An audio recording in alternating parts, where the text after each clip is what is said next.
నుండి అనగా బైబిల్ నుండి మన విలువైన ఆలోచనలు కొన్ని మనము ధ్యానించుకుందామండి. గ్రంథంలో నుండి యోహాను సువార్త 14వ అధ్యాయము 3వ వచనం మనకు చదివినట్లయితే మంచిది.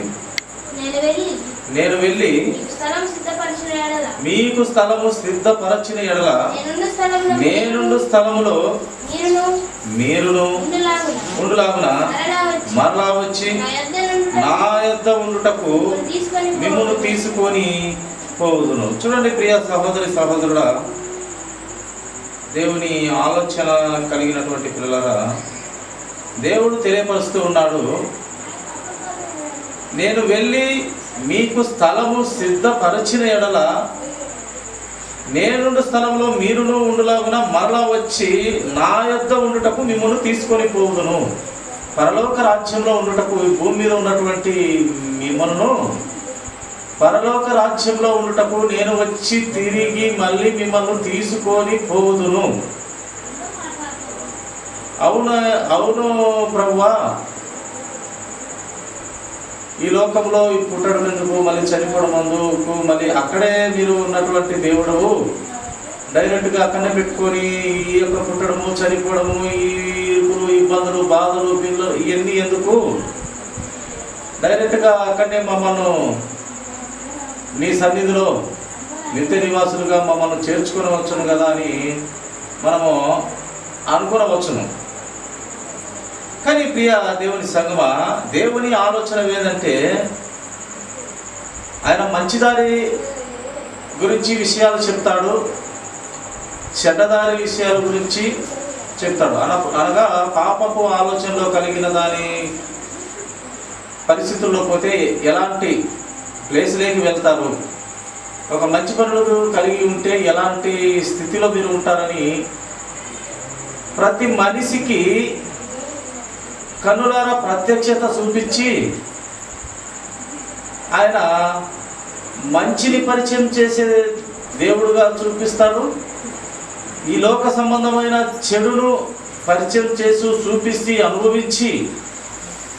చూపించి ఎక్కడ ఉండాలో నిర్ణయించుకో అని తెలియపరిచే దేవుడుగా మనకు కనపడతాడు. డైరెక్ట్గా అక్కడే నిత్య నివాసులుగా మేము ఉండేటట్టు అని అడగవచ్చును.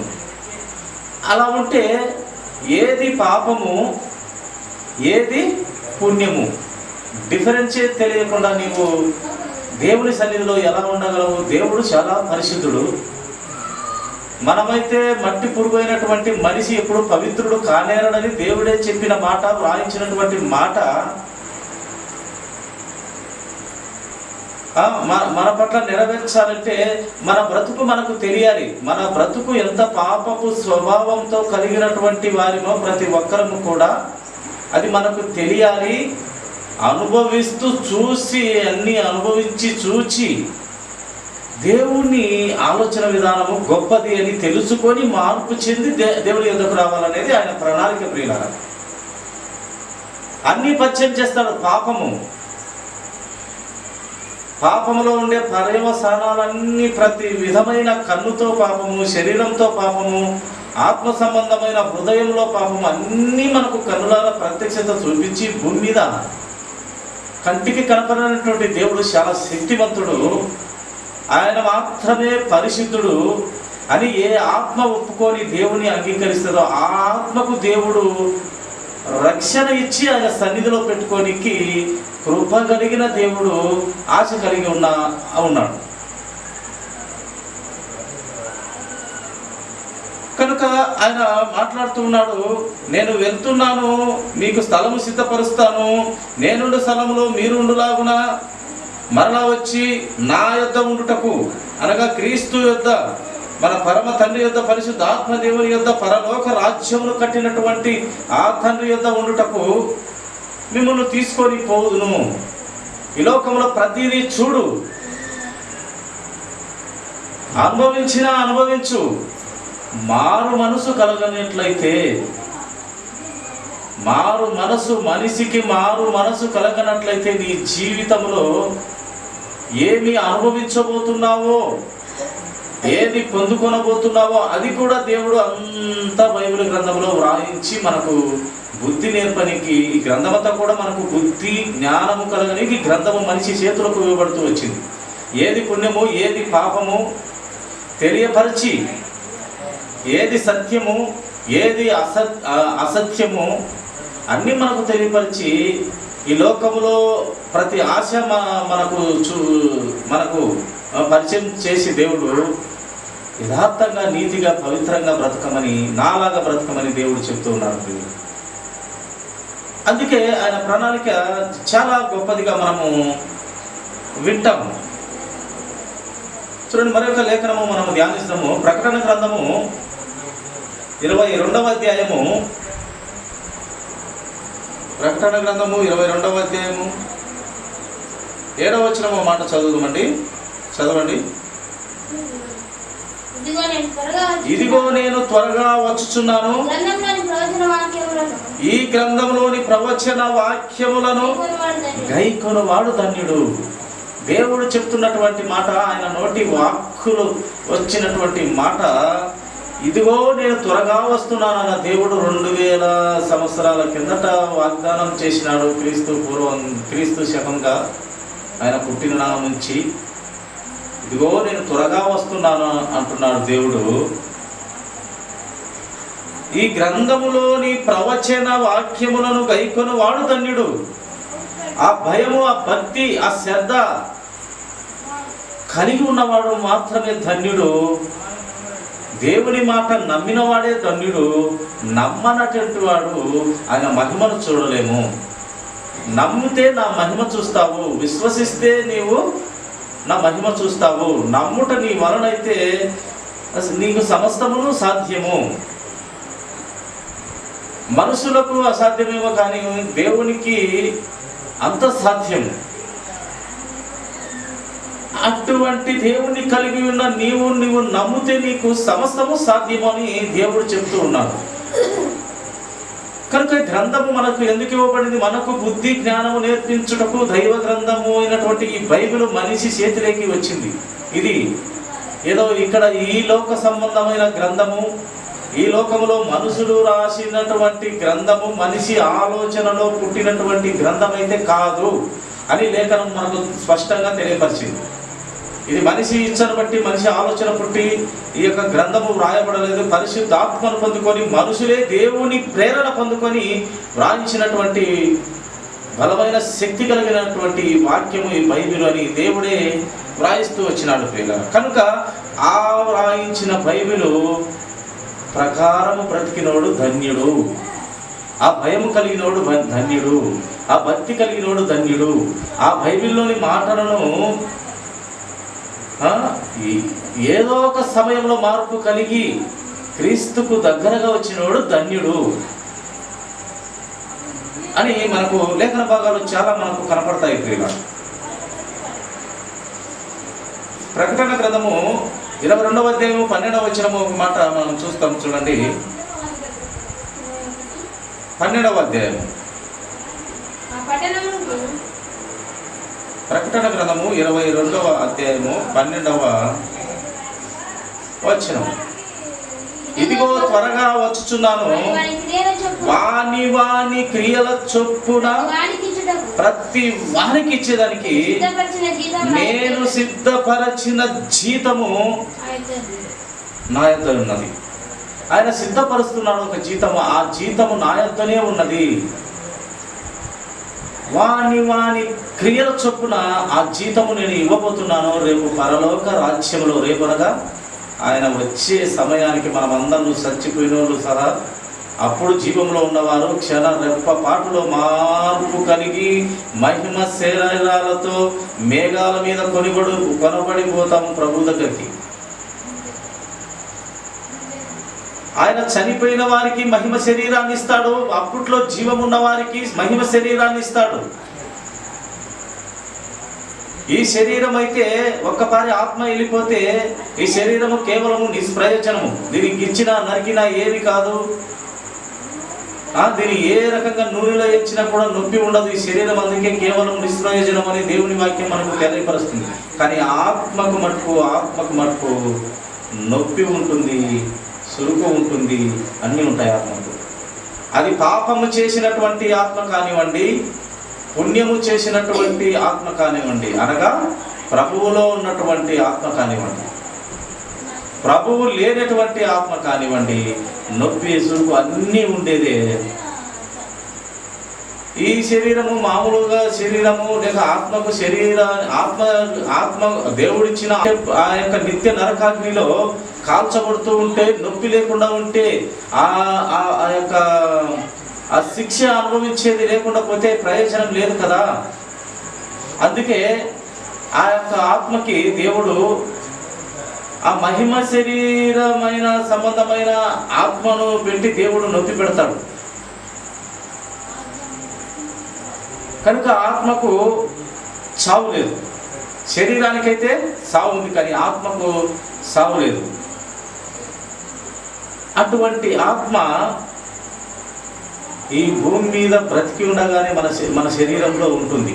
చనిపోయిన తర్వాత ఆత్మ దేవుని యొద్దకు పోతుంది. పోయి తీర్పు పొందుకొని 2 దారులు నిర్ణయించాడు కదా, ఆ దారుల్లోకి వెళ్తుంది. కనుక బ్రతికి ఉన్నప్పుడే ఆ 2 దారుల గురించి మనకు తెలియబడుతూ గ్రంథము రాయించి మన చేతిలోకి ఇచ్చినాడు దేవుడు. చాయిస్ ఎవరు?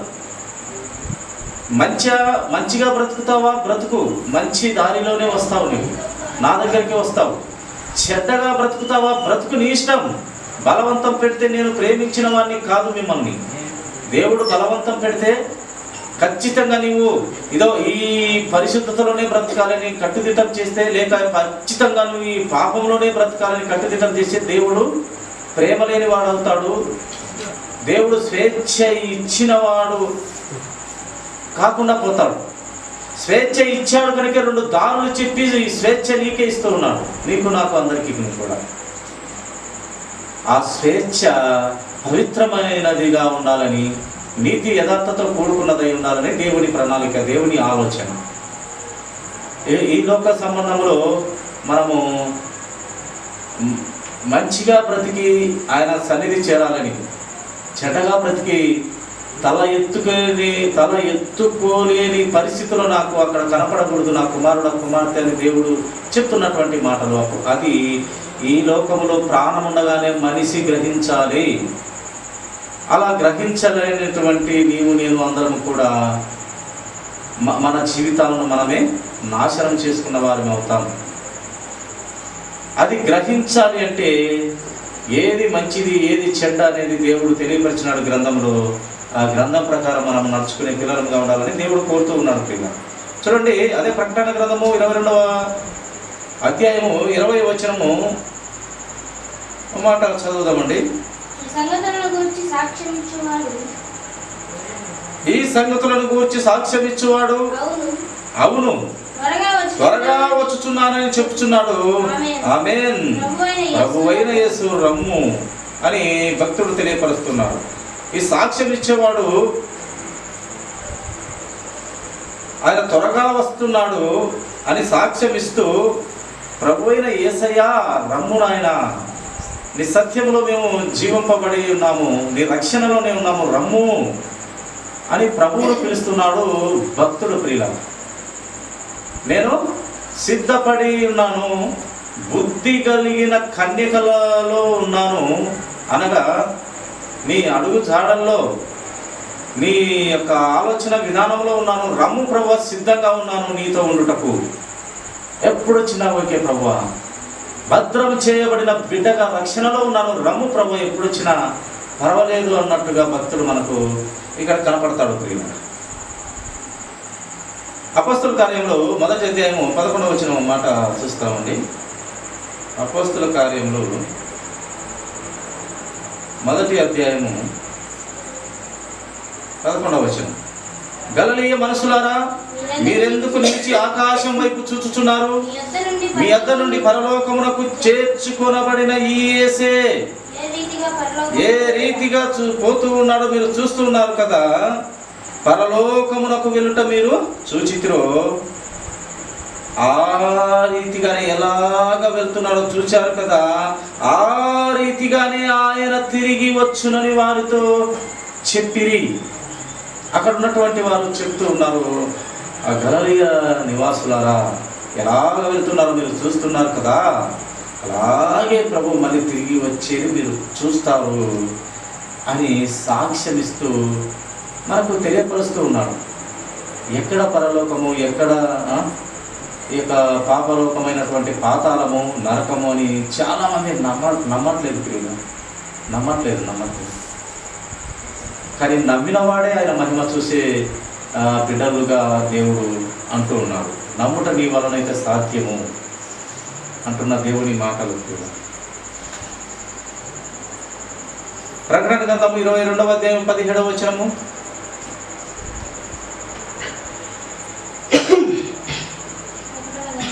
22వ అధ్యాయము 17వ వచనము.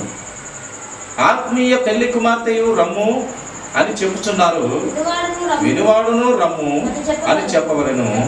తప్పి కొనిన వానిని రమ్ము రానిమ్ము, ఇచ్చేయించు అని జీవజలమును ఉచితముగా పుచ్చుకొననిమ్ము అని ఎప్పుడు 2 చేతులు చాచుతూ పిలుస్తూ ఉన్నాడు మన ప్రభువైన యేసుక్రీస్తు. ప్రియుల ఆత్మీయమైన పెళ్లి కుమార్తె రమ్ము అని ఆయన 2 చేతులు చాచుతూ పిలుస్తూ ఉన్నాడు యేసుక్రీస్తు ప్రభువారు. ఏ పెళ్లి కుమార్తె ఇక్కడ? ఆత్మీయమైన పెళ్లి కుమార్తె అనగా క్రీస్తు భార్యమైన సంఘమనే, సార్వత్రిక సంఘమనే, క్రీస్తు రక్షణలో, క్రీస్తు రక్తములో కడుగబడినటువంటి పరిశుద్ధులైన పిల్లలారా రమ్ము అని చెప్తూ ఉన్నారు. అలాగే విన్నవాడును రమ్ము అని చెప్పవలెను. దప్పి కొనిన వానిని రానిమ్ము, ఇచ్చయించు అని జీవజలమును ఉచితంగా పుచ్చుకొనను. ఎవరికైతే ఆశ కలిగి ఉంటారో ప్రభు వద్దకు రావాలని వారిని రానిమ్మండి. ఒకానొక సమయం యేసుక్రీస్తు ప్రభువారు ఆ యొక్క గలిలయ ప్రాంతంలో తిరుగుతూ ఉన్నప్పుడు ఎంతోమంది ఈ వ్యాధి రోగంలో ఉన్నవారు, దయ్యం పట్టిన వాళ్ళు, కుష్ఠరోగస్తులు, అనేకమైన అనారోగ్యత స్థితిలో ఉన్నటువంటి వారు ప్రభువా దావీదు కుమారుడా, దావీదు కుమారుడా అని పిలిచేవారు. దావీదు కుమారుడా కరుణింపుమయ్యా, దయచూపుమయ్యా, ఆదరించయ్యా, కృప చూపయ్యా, నాకు గుడ్డితనం ప్రభువా, నేను చూపు కోరుచున్నాను ప్రభువా, కృప చూపెట్టండి ప్రభువా, నేను కుంటివాని ప్రభువా, కాళ్ళు ఇవ్వండి ప్రభువా, నేను మూగివాని ప్రభువా, నాకు చెవులు వినిపించండి ప్రభువా, చనిపోయిన నా కుమార్తె ప్రభువా, ఒక్కగానొక కుమార్తె ప్రభువా, ఒక్కగానొక కొడుకు ప్రభువా. ఎవరు కన్నీరు పెట్టుకున్న మన ప్రభువు వారు యేసుక్రీస్తు వారు ఆయన కన్నీరు విరిచేవాడు. పిల్లలు అంతలా దేవుడు లోకాన్ని ప్రేమించినటువంటి నిజంగా ఒక గొప్ప హీరో నాకైతే. ఇప్పుడు మనం సినిమాలు చూస్తుంటాం కదా, హీరో ఆ హీరో ఈ హీరో అంటే ఇవన్నీ ఒకప్పట్లో నేను కూడా ఆ హీరో సినిమా ఈ హీరో సినిమా రాత్రిళ్ళల్లో అక్కడ ఇక్కడ పోయి వారు ఆ డూపు చేసినట్టేని సొల్లు మాటలు మాట్లాడుకొని చెప్పుకునేవాడిని. కానీ ఇప్పుడు అవన్నీ మైండ్లో నుంచి డిలీట్ చేసి ఒకే ఒక్క హీరో యేసుక్రీస్తు ప్రభువారే నా హీరో. చెప్తే ఆయన గురించి చెప్పి సరిపోవాలి అనే నిర్ణయం తీసుకున్నాను నిజంగా ప్రియులు. కనుక అందరి కోసం ప్రాణం పెట్టి ఆ ప్రాణం పెట్టిన రక్తము పరిశుద్ధమైనది కనుక ఆయనను మించిన హీరో కానీ, ఆయన మించిన ఉపాధ్యాయుడు కానీ, ఆయన మించిన న్యాయము చేసేవాడు కానీ, ఆయనను మించిన వాడు లేడు ప్రియుల. అది ఆయన మన రాజు, మన తండ్రి, మన హీరో, రియల్ హీరో. అటువంటి రియల్ హీరో మనము కలిగి ఉన్నాము. అది మన దేవుని కృప. ఆయన పిలుస్తూ ఉన్నాడు, ఆశ కలిగిన వారిని రానివ్వండి. శిష్యులకు చెప్పేవాడు ఆయన, పిలుస్తున్న వారిని ఆటంకపరచవద్దు. చిన్నపిల్లలు కానివ్వండి, అనారోగ్యతలో ఉన్నవ్వండి, ఆటంకపరచవద్దు, రానివ్వండి అన్నప్పుడు ఏమి కావాలమ్మా నీకు, లేక ఏమి కావాలయ్యా నీకంటే, అయ్యా నాకు చూపు కావాలా, అయ్యా నాకు స్వస్థత కావాలా, అయ్యా నేను కుష్ఠరోగిని, నీ విశ్వాసం నిన్ను స్వస్థపరుస్తుంది అని చెప్తాడు. నేను కాదు స్వస్థపరిచేది, నీ విశ్వాసం ముందు చూశావు. ఈ సృష్టికర్త మీద ఆలోచన పెట్టి అది బాగవుతుందని నీ ఆలోచన కేకలుగా వేస్తున్న నీ విశ్వాసం ముందు చూశావా, ఆ విశ్వాసం నిన్ను స్వస్థపరచునయ్యా అని చెప్పిన దేవుడు ప్రియుల. చాలా ఒక గొప్ప మనకు తండ్రి, ఆత్మలకు తండ్రి. ప్రతి విషయంలో ఆయన మనకు రోల్ మోడల్, అనగా ఆయనే మన హీరో. విశ్వాసులకు, క్రైస్తవ సోదరులకు, రక్షణ తీసుకున్న బిడ్డలకు పెద్ద హీరో మన యేసుక్రీస్తు ప్రభువు. కనుక ప్రతి ఒక్కరిని రానివ్వండి, ఆశ కలిగిన ప్రాణాన్ని తృప్తిపరిచే దేవుడును నేను ఇక్కడ. యోనా కంటే గొప్పవాడు, సొలొమోను రాజు కంటే గొప్పవాడు. ఇక్కడ సర్వ సృష్టిని కలిగించిన సృష్టికర్త. ఇక్కడ అందరికీ మేలు చేసే దేవుడును, చెడ్డవారిని సైతం మంచివారిని సైతం ఒకటే రీతిలో ఆలోచన చేసి వారి బాగుండాలని కోరినటువంటి గొప్ప దేవుడు ఇక్కడ ఉన్నటువంటి యేసుక్రీస్తు ప్రభువారి ప్రియుల. అందుకే ఉచితముగా జీవజల బుగ్గలు ఇచ్చే దేవుడు, ఉచితంగా నెల నెల ఆ యొక్క జీవజల నదులలో ప్రవహించే ఈ పక్క ఆ పక్క చెట్లకు నెల నెల దేవుడు చేతులు చాచి పిలుస్తూ ఉన్నాడు ప్రతి ఒక్కరిని. రాన బిడ్డ, రాన కుమార్తె, జీవజల బుగ్గలు ఇస్తా నీకు, జీవజల ఫలాలు ఇస్తా నీకు, అవి తింటే నీకు మళ్ళీ దప్పిక అనేది ఉండదు అని ఆ సమరయ స్త్రీతో చక్కగా మాట్లాడినటువంటి యేసుక్రీస్తు ప్రభువు. అయ్యా, మీకు మాకు సాంగత్యం లేదు, సాంగత్యం లేదు, మాతో మీరు మాట్లాడకూడదయ్యా అంటే, కొంచెం నీళ్ళేవమ్మా అంటే మాట్లాడకూడదు అన్నప్పుడు, నేనిచ్చు నీళ్ళు తాగితే ఇంకా నీకు దప్పి కూడా ఉండదమ్మా అని ఆమెను సర్వసత్యమైన క్రీస్తును పరిచయం చేసి క్రీస్తులోకి నడిపించిన యేసుక్రీస్తు ప్రభువు. ఆమె పోయింది, నేను ఒక ప్రవక్తను చూశాను, ఒక నీతిమంతును చూశాను, ఒక యథార్థవంతును చూశాను, ఆయన మన మెస్సయ్య అయి ఉండవచ్చు, నా డౌటు మెస్సయ్య అయినా నా జాతకం అంతా చెప్పాడు, ఆయనే క్రీస్తు మెస్సయ్య అని ఊరోళ్ళందరినీ పిలుచుకొని వచ్చి గొప్ప సువార్త చేసింది ఆ యొక్క స్త్రీ. కనుక ప్రియ సహోదరి సహోదరుడా, ప్రతి ఒక్కరు కూడా ఆయన చేతులు చాచి పిలుస్తున్నారు. కనుక మన పాపపు స్వభావపు ఆలోచనలు మనుషులం కనుక, బుద్ధిహీనులు బలహీనులము కనుక, ప్రతి ఒక్కరము ఎంత విశ్వాసం ఉన్నా, ఎంత రక్షణలో ఉన్నా, ఎంత నిరీక్షణ ఉన్నా, ప్రార్థన కలిగి ఉన్నా, ఆయన ఎంత రక్తంలో కడగబడిన మనిషి స్వభావము, పాపపు స్వభావము మనలో ఉంటుంది. కనుక ఈ స్వభావాన్ని విడనాడాలి అంటే దేవుని వాక్యమే. కనుక ఆ వాక్యమైన క్రీస్తు మాటను మన చెవును వేసుకుంటే మనము చక్కనైన క్రీస్తు మాదిరిలో చక్కగా బ్రతకగలం ప్రియులు. ఎందుకంటే వాక్యము ప్రతి మనిషిని శుద్ధి చేస్తుంది. ఆయన మాట ప్రతి మనిషిని జీవజల బుగ్గల వైపు నడిపిస్తుంది. కనుక అటు స్థితిలో దేవుడు ఎదగాలని కోరుతున్న దేవుని ఆలోచనను మనము శ్రద్ధాశక్తులు భయభక్తులతో ఆ క్రీస్తును అంగీకరించి క్రీస్తును మనం ఎదగాలని మనము ప్రతి మన జీవన విధానంలో క్రీస్తును జ్ఞాపకం చేసుకొని బ్రతుకుతుండడమే మన క్రైస్తవ్యత. ఆయనను మాదిరిగా పెట్టుకొని ఆ మాదిరికరమైన బ్రతుకులో మనం బ్రతకాలని దేవుడు కోరుతున్నాడు. కనుక అట్టి స్థితిలో ఆ పవిత్రులాగా మనం కూడా ఉండాలన్న దేవుని ఆలోచనను నెరవేర్చే బిడ్డలంగా ఉండాలని ప్రతి ఒక్కరికి అట్టి ఆత్మీయత, అట్టి ఆత్మ కుమ్మరింపైనటువంటి ఆలోచనలు ప్రతి బిడ్డకును దేవుడు దయచేయును గాక. ఈ కొద్ది మాటలు దేవుడు దీవించును గాక. తలవంచినట్లయితే చిన్న ప్రాణం. మహాపరిశుద్ధుడైన ప్రేమ కలిగిన తండ్రి స్తోత్రాలు.